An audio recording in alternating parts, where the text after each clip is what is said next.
సాక్షాత్తు పరమశివుడే స్వయంభూగా వీరభద్రుని రూపంలో వెలిసిన దివ్య క్షేత్రం. భక్తుల పాపాలను, కష్టాలను, నష్టాలను, భయాలను, మానసిక ఆందోళనలను తన ఖడ్గంతో తెగనరికే వీరభద్రుని నిలయం. వందలాది సంవత్సరాల నుండి భక్తులకు పొంగు బంగారు కొండ, భక్తులకు అండ ఈ కొత్తకొండ.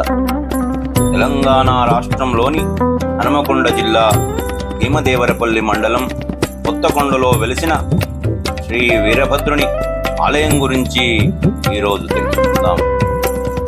ఎక్కడా లేని విధంగా ఈ క్షేత్రంలో భక్తులు 27 రోజుల పాటు మాలధారణ చేసుకుని భక్తి శ్రద్ధలు నియమాలతో 27 రోజుల పాటు దీక్ష చేసి 27వ రోజున కొండ మీద వీరభద్రునికి ఇరుముడి అంటే ఈ స్వామి పైన వెలిసిందని చెప్పేసి పైన లింగం అని చెప్పేసి అన్నారు, కిందనేమో వీరభద్ర స్వామి స్వరూపము. ఇది క్షేత్ర మహిమ, క్షేత్రం యొక్క పురాణం, స్థల పురాణం చెప్పండి. శ్రీ వీరభద్ర స్వామి దేవాలయము గ్రామం కొత్తకొండ, మండల్ భీమదేవరపల్లి, జిల్లా హన్మకొండ. ఇప్పుడున్న తెలంగాణ రాష్ట్రంలో ఏర్పడినటువంటి జిల్లాల ఒక ఫైర్ఫికేషన్లా హన్మకొండ జిల్లాకు రావడం జరిగింది. పురాతనంగా కర్మర్ జిల్లాలో ఉండేది ఇది ఈ కొత్తకొండ గ్రామము. 1400 క్రీస్తు శకములో వీరభద్ర స్వామి కొండపైన దేవాలయము, తర్వాత అప్పుడు బల్జరాజుల పరిపాలనలో ఈ యొక్క రాజధాని కొత్తకొండ అనేది ఉండి కోటగడ్డలు మరియు కొండపైన రాజుల యొక్క పరిపాలన వ్యవస్థనంతా ఈ కొండపైన ఉండే నడిపి, బల్జ రాజులు అంటే బల్జ వాళ్ళు కాబట్టి వీరభద్రుడు వాళ్లకు ఇంటి కులదైవంగా భావించి ఆ కొండపైనే వాళ్ళు నిత్య ఆరాధన చేసుకొని కాలక్రమేణా ఆ యొక్క కాకతీయుల పరిపాలనలో బల్జరాజుల పరిపాలన నుండి విముక్తి చెంది మరియు శాలివానులు 1400 క్రీస్తు శకంలో కొండపైకి ఇక్కడ కీకారణ్యం అంటే అడవి ఉండేది. ఈ కుమ్మరి వాళ్ళు మట్టి కుండలు తయారు చేసేది కాబట్టి ఆ కుండలను కాలవాలంటే వెనకట పొయ్యిల కట్టెలు కావాలి, బట్టి పెట్టి బట్టి ద్వారా కుండలను కాల్చి మరియు గ్రామాల్లో తిరుక్కుంటా కుండలు అని అమ్మి అప్పుడు వాళ్ళ జీవన విధానాన్ని సాగించే రోజులు. అప్పుడు 1400 క్రీస్తు శకములు అంటే చాలా దీన వ్యవస్థ, పేద వ్యవస్థ, కూడు గుడ్డకే బ్రతుకుటకే చాలా కష్టంగా ఉండేది. అప్పుడు వెనుకట ఆ యొక్క బ్రతకతందుకు పోషణ నిమిత్తమే వాళ్ళు వాళ్ళ కులవృత్తిని చేపట్టి అప్పుడు అందరు కుండాలలోనే అప్పుడు వాళ్ళ పంటలు పండిన ఈ యొక్క జొన్న తోటి తయారు చేసినటువంటి గట్కను వండుకొని ఆ ఎల్లిపాయ మిరము, ఉల్లిగడ్డ కారంతో, గంజంబలితోటి బతికిన రోజులలో వాళ్ళు అట్లా కాయ కష్టం చేసుకొని కొత్తకొండ గుట్ట దగ్గరికి వచ్చి కర్రలు కొట్టుకపోదామని రావడానికి వాళ్ళందరూ 2 గ్రామాలు ఇప్పుడు ఉల్లిగడ్డ దామెర కడుపుకొండ గ్రామం నుండి దాదాపు 100 బండ్లు కట్టుకొని ఇక్కడికి వచ్చిననే ఆ చరిత్ర ఆచారంగా ఇప్పటి కూడా కొనసాగడం జరుగుతుంది. వాళ్ళ యొక్క విశిష్టత, వాళ్ళ యొక్క దేవుని యొక్క దైవభక్తి, వాళ్ళు వచ్చిన పని ఏందనేది ఇప్పటికి కూడా మనందరికీ కళ్ళకు కట్టినట్టే ఇప్పటికి కూడా అందరికీ తెలిసి వాళ్ళ ఆచారాన్ని ఈ కొత్తకొండలో కొనసాగించడం జరుగుతుంది కుమ్మరి వాళ్ళు.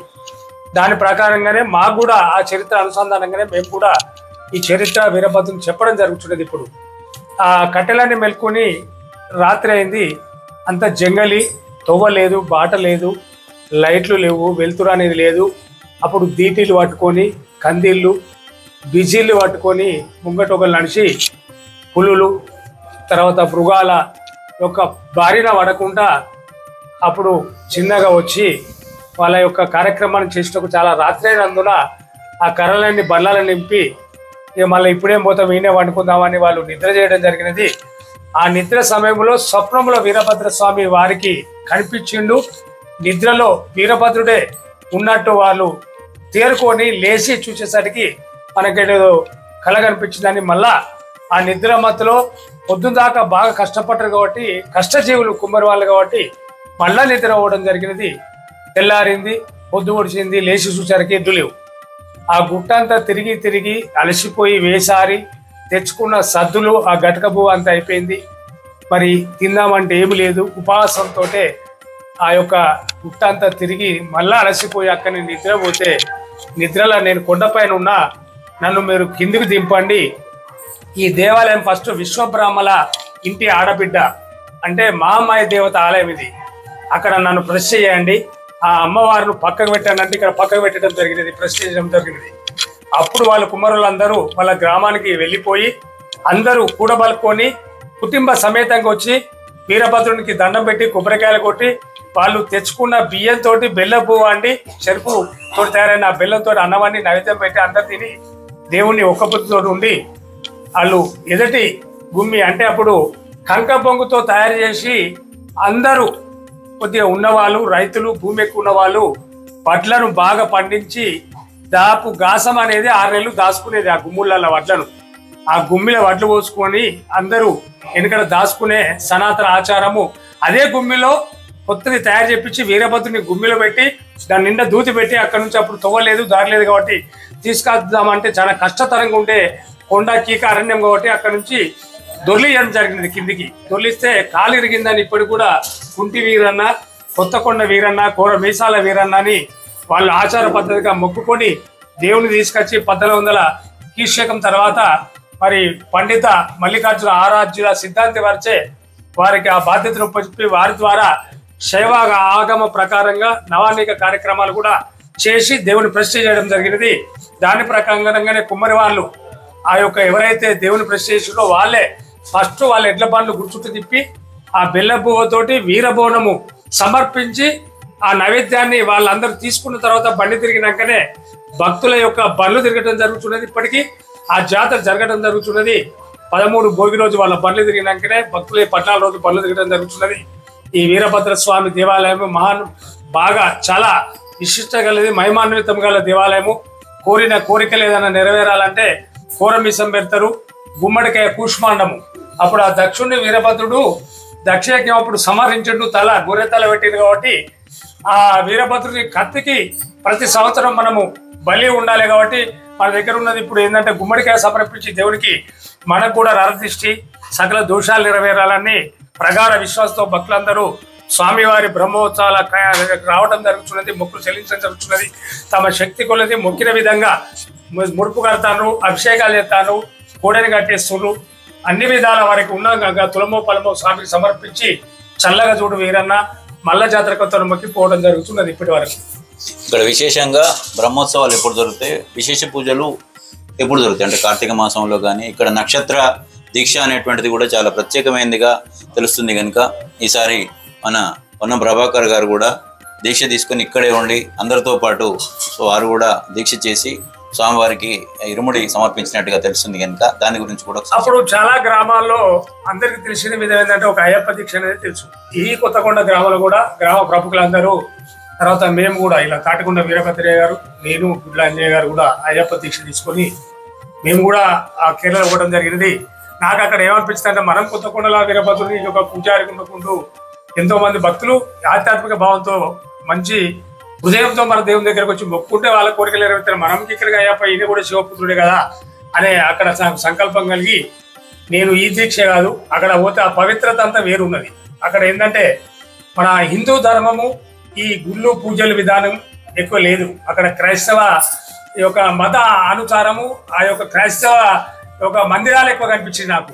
అందుకని నేను మన వీరభద్రుడినే ఈ దీక్ష కొనసాగించాలని పట్టుదలతో ఉండి ఆ యొక్క మాలను అక్కడిని దండం పెట్టి నేను మళ్ళీ మా వీరభద్ర స్వామి మాలను మొదలు పెడతాను అనుకొని నేను ఇక్కడికి వచ్చి మా ప్రముఖులందరినీ అన్ని పార్టీల వాళ్ళను సమీకరించుకొని కూర్చోబెట్టి మాట్లాడి వీరభద్ర స్వామి 27 రోజులు నక్షత్ర దీక్ష అంటే 27 నక్షత్రాలకు అనుగుణంగా ఈ దీక్షను స్టార్ట్ చేద్దాము. హనుమాన్ దీక్ష ఉంటుంది, అమ్మవారి దీక్ష ఉంటుంది, దుర్గామాత దీక్ష, ఆంజనేయ అయ్యప్ప దీక్ష ఉంటుంది. ఇవన్నీ దీక్షలకు కన్వర్ట్ కాకుండా కలిసిపోకుండా మన వీరభద్రుడు రుద్రుడు శివపుత్ర యొక్క జటాజుటు నుండి ఉద్భవించినప్పుడు దక్షిణి సంహరించాడు కాబట్టి ఈయన అరవీర భయంకరుడు అంటే ఆకాశ భూదేవర.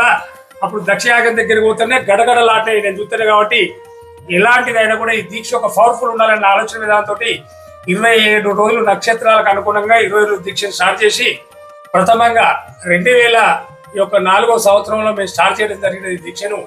అప్పుడు మాజీ కార్యనిర్వహణాధికారి గారు ధర్మసాగర్ వాస్తవ్యులు నిమ్మ సుదర్శన్ రెడ్డి గారు మరియు నిడిగొండ సత్యనారాయణ గారు జూనియర్ అసిస్టెంట్, జంపాల రాజేంద్ర గాయకుడు, నేను కుకుట్ల శ్రీకాంత్ అర్చకుడు మేము అందరం అనుకొని సమిష్టిగా ఉండి ఒకరికి ఒకరము ఎప్పటికీ ఈ ఇక్కడ ఏం కావాలి, ఏం కథ, ఎట్లా నడవాలి పూజ అనేది మమేకం అవ్వుకుంటూ మా యొక్క ఈ వీరభద్ర దీక్షను కొనసాగించి ప్రథమ సంవత్సరము కీర్తిశేషులు మాన్యులు పెద్దలు మన కేతిరి సురేశ్రెడ్డి గారు ఒక నెల్లూరు అన్నదానము, ఇక్కడ ఎరంశెట్టి ఉపేంద్ర అని వెండి లాకెట్లు, తర్వాత కుమ్మరి రాజేందర్ అని ఈ వీరభద్రుడు ఎవరైతే కొండపై తెచ్చినో వాళ్ళ వంశానికి సంబంధించిన వ్యక్తి ఉల్లిగడ్డ దామర వాస్తవంలో వారు హైదరాబాద్లో ఉంటారు.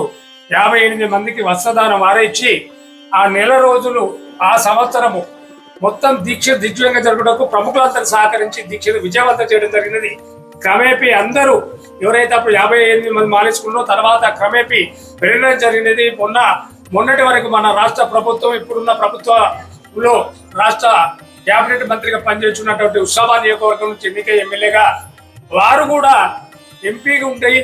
మరియు వడ్డీగా ఉన్నప్పుడు కూడా ప్రభుత్వం లేకముందు టీఆర్ఎస్ ప్రభుత్వం ఉండగా వారు ఒక సభ్యుడిగా నామినేషన్ వేసి ఈరన్న నేను మాత్రం గెలిస్తే మా ప్రభుత్వం వస్తే మాత్రం మాలేసుకుంటానని వారు ఈరన్నకు మొక్కుకున్నారని వారు తర్వాత తెలిసింది మాకు. వారు మొక్కినప్పుడు మాకేం తెలియలేదు. మొక్కుకున్న ప్రకారంగా వారు కోరిన విధంగానే రాష్ట్ర ప్రభుత్వం ఏర్పడింది. రాష్ట్రంలో వారు ఉత్సవాల నుంచి తొలిసారిగా ఎన్నిక కావడం జరిగినది. మంత్రిగా కూడా ఇప్పుడు పదవి బాధ్యతలు పరిపాలనలో ముందుకు పోవడం జరుగుతున్నది. గవర్నర్లు మాన్యులు పెద్దలు పొన్నం ప్రభాకర్ గౌడ్ గారు బీసీసీ మరియు ట్రాన్స్పోర్ట్ శాఖ మంత్రులుగా వారు ఎంతో విశేష సేవలు చేయడం జరుగుతుంది. వారు కూడా మాలేసుకొని 27 రోజులు కొత్తకొండ దగ్గర నెల్లూరు అన్నదానం దాదాపు 8,50,000 రూపాయలు వారే స్వయాన సమకూర్చి అన్నదానాన్ని నిర్వర్తించి దిగ్విజయంగా ఈ మాల వేసుకొని ఇరుముడి కట్టుకొని కొండపైకి అందరితో మమేకమై భక్తులతోటి మామూలు వ్యక్తిగా కూర్చొని భోజనం చేసి వారు మంత్రిగా ఉన్నా కూడా అలాంటిది ఆర్భాటలు అవ్వకుండా ఆధ్యాత్మిక భావంతో ఇప్పటి కూడా వీరభద్రుడు అంటే పిలిస్తే వరకుతాడు, అమ్మవారు అంటే అనుకూలం ఉంటుందని మంచి హృదయంతో వారు భక్తి భావంతో కొనసాగడం జరుగుతున్నది. వారు మంత్రి కూడా ఎప్పటికీ కొత్తకొండ వీరభద్రుడికి ఏది పుట్టినరోజైనా పెళ్లి రోజైనా వారు మొక్కుకొని వీరభద్రుడు ఆశీస్సులు పొందుచు పరిపాలన ముందుకు సాగడం జరుగుతున్నది. భక్తులు కూడా ఈసారి వారు వేసుకున్నారని మనం కూడా వీరభద్రుడిని కొలవాలి, మాల వేసుకోవాలని మొక్కుకోవడం జరుగుతుంది. కొంచెం మంది ఉద్యోగాలతోటి ఉన్నతమైన స్థిరపడ్డరు, సంతానం అయింది. ఈ మాల వేసుకుంటే సంతానం కావాలి, పెళ్లిళ్ళు కావాలని పెళ్లిళ్ళు కూడా అయినాయి. ఆరోగ్యంగా ఉంటే ఆరోగ్యంగా ఉంది. ఎందుకంటే 30 దేవతలని అప్పుడు దక్షయాగంలో గడగడలాడించిన వీరభద్ర స్వామి మన మీద కూడా శత్రు బాధ, శని బాధ, గ్రహ బాధలు ఉన్నా కూడా తొలగిపోతాయి. వీరభద్రుని ఆధ్యాత్మిక భావనతో మాలేసుకొని వారి సేవలో ఉండాలని భావించడం జరుగుతుంది. భక్తులంతా దిగ్జయంగా ముందుకు పోవడం జరుగుతుంది. ఈ దీక్ష ఇంకా కూడా ముందు ప్రతి ఒక్కరు ఈ ఆధ్యాత్మిక భావనకు రండి, హైందవ గౌరవాన్ని కాపాడండి, హిందూ మతాన్ని పెంపొందించండి, భక్తి భావంతో ఉండండి, మాతృదేవోభవ పితృదేవోభవ పెద్దలను గౌరవించండి, గురువులను గౌరవించండి. సమాజంలో మానవ జీవితంలో ఉన్నటువంటి మంచి మనుగడతో సంసార యోగ్యతతో ముందుకు సాగాలని శ్రీ వీరభద్ర స్వామి దేవాలయ ముఖ్య అర్చకునిగా భక్తులను కోరుచు మనం చేయడం జరుగుతుంది. ఇక్కడ బ్రహ్మోత్సవాలు ఎప్పటి నుండి ఎప్పటి వరకు జరుగుతాయి? మాకు జాతర అంటే మన ఇంటిలో ఎట్లయితే ఒక శుభకార్యం జరుగుతుందో స్వామివారి ఆలయం కూడా మనము శ్రావణ మాసంలో ఈ దీక్షలు ఉంటాయి, కార్తీక మాసంలో బిల్వ అర్చన ఉంటుంది, తర్వాత సంక్రాంతిలో బ్రహ్మోత్సవాలు నవాన్నిక కార్యక్రమం అంటే జనవరి ఒకసారి 9వ తారీఖు వస్తుంది కళ్యాణము, ఒకసారి 10వ తారీఖు వస్తుంది, 13 భోగి వస్తుంది, 14 బండ్లు వస్తుంది, ఒకసారి 14 భోగి వస్తుంది, 15 బండ్లు వస్తాయి. ఈ నవాన్నిక కార్యక్రమంలో భాగంగా స్వామివారి యొక్క ధ్వజారోహణ, అంకురార్పణ, తర్వాత స్వామివారి మహాకళ్యాణము, భక్తజన అనుసంధానంగా, తర్వాత నిత్య బలిహారణ, తర్వాత హోమము, రుద్రహోమము, త్రిశూల స్నానము, తర్వాత స్వామివారి అగ్నిగుండాలు అంటే వీరశైవులు బంగిమఠం పరమేశ్వర గారి ఆధ్వర్యంలో అగ్నిగుండాల కార్యక్రమం కూడా కొనసాగి 9 రోజులు ఈ యొక్క కార్యక్రమాన్ని కొనసాగించి ఈ శైవ ఆగ ప్రకారంగా నిత్య స్వామివారి కైంకర్యాలు కొనసాగించుకుంటూ నిత్య భగవంతుడి యొక్క పూజా కార్యక్రమం భక్తులకు విశేష యొక్క దర్శన భాగ్యాన్ని కల్పించుకుంటూ దేవాదాయ ధర్మాదాయ శాఖ కమిషనర్ గారి యొక్క ఆధీనములో 6 టెంపుల్ గా ప్రవర్తమానంగా విరచిల్లుచున్నది. ఇదండి ఇక్కడ స్థల పురాణం. ఇక్కడ వీరభద్రస్వామి ఉగ్రస్వరూపమైనా కూడా భక్తుల యందు చాలా చల్లటి చూపుతో వారికి ఉన్నటువంటి కష్టాల మీద వాళ్ళటువంటి శత్రువుల మీదనే రుద్రరూపం చూపిస్తాడు కనుక అందరు భక్తులందరూ కూడా వీరభద్రుని భక్తులు శివభక్తులందరూ కూడా ఈ ఆలయాన్ని దర్శించుకొని మీ కష్టాలు తీర్చుకోవాల్సిందిగా మా ధీమహి భక్తి ఛానల్ నుండి విన్నవించుకుంటున్నాం. అంతేకాకుండా ఇక్కడ భక్తులు కోరికలు తీరిన తర్వాత కోరమీసాలు సమర్పించడం, గుమ్మడికాయ సమర్పించడం, అంతేకాకుండా ఈ దేవాలయానికి కోడెలను కూడా కట్టడం అనేది అనాదిగా వస్తున్నటువంటి సాంప్రదాయం. ఇది చాలా వందల ఏళ్ళటువంటి ఈ కట్టడం అంతా కూడా ఇంత పెద్ద పెద్ద రాళ్ళు, ఇది ఇంటర్లింక్డ్తో తయారు చేసినటువంటి, ఇక్కడ మధ్యలో ఏమీ లేకున్నా కూడా అప్పటి టెక్నాలజీ తోటి, అప్పుడు ఎంతో భక్తి శ్రద్ధలతో చేసినటువంటి ఈ కన్స్ట్రక్షన్, ఈ దేవాలయం కూడా చాలా అద్భుతంగా ఇది వెలసిల్లుతుంది. ఆనాటి నుండి ఈనాటి వరకు కూడా ఎప్పుడూ భక్తులతో కిటకిటలాడుతుంది. ఈ ఆలయము అంటే మానసిక ఆందోళన ఉన్నటువంటి భక్తులకి, భార్యాభర్తల మధ్యలో సఖ్యత లేని వారికి, తర్వాత మనోరోగాలు, మనోవ్యాధులు లేదా ఇతరమైనటువంటి రోగాలతో బాధపడుతున్నటువంటి వారందరికీ, వివాహం కావాలనుకునేటువంటి వారందరికీ, శని దోషాలతోటి ఇబ్బందులు పడుతున్న, ఆర్థిక ఇబ్బందులు పడుతున్న వారందరికీ కూడా ఇది శని నివారణకు అన్ని రకాలుగా ఆ స్వామివారి ఖడ్గమే ఆ కష్టాలన్నింటినీ కూడా తెంచేస్తుంది అన్నటువంటి భక్తుల నమ్మకంతో అద్భుతమైనటువంటి ఆలయాన్ని ఈరోజు దర్శించుకోవడం జరిగింది. ఈ స్వామికి మరొక్కసారి నమస్కారం చేసుకుంటున్నాం. ఈ పూజారి గారికి కూడా ధన్యవాదాలు.